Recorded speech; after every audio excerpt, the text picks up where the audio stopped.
পয়লা মানে ইচ্ছে ডরায় বাজান কিছু কইছো? না না কিছু কই না, আনিকের মানে আমার ডরায় হেইয়ে মানে। যাই হোক, শোনো, আমার দেখে তোমার কি মনে হয় আমি কি বিয়ে শাদী করছি? আপনি বিয়ে শাদী করছেন না কি করছেন? তা আমি বুড়ো হয়ে গেছেন, বিয়ে শাদী করছেন না? এইখানেই তোমার ভুল আছে। শোনো, আমি নিজে এখনো 22 বছরের যুবক দাবি করি, কারণ আমি এখনো বিয়ে শাদী করি নাই। আমি এখনো অবিবাহিত রাজকুমার, এটা তো তোমার জানা নাই। ইন্না লিল্লাহ, কি হুনাইলেন এতক্ষণ পর আমারে? আমি আরেকটা গপ্প কই, শোনো। ওরে কাকু পরে হুনমান, মুই এখন যাই একটু। আরে আরে শোনো, খারাও, তোমার তো পেটে খিদে লাগবে। হ্যাঁ পেটে খিদে লাগবে। পেটে খিদে লাগলে আমি খাবার আনামু হোটেল দিয়া।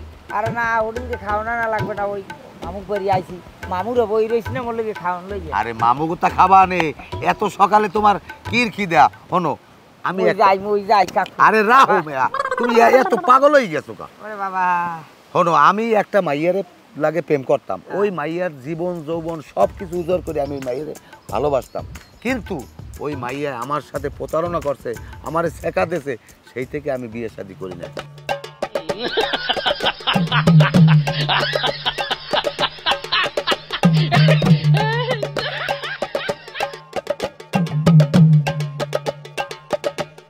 ওরে বাবা বাবা, মুই যাই, মোর ব্যাগটা দেন আরে বাবা। যাবা নে বউ, এরকম এত পাগলামি করলে হয়? মুই আর জীবনে এমন না বাবা। কমে আবার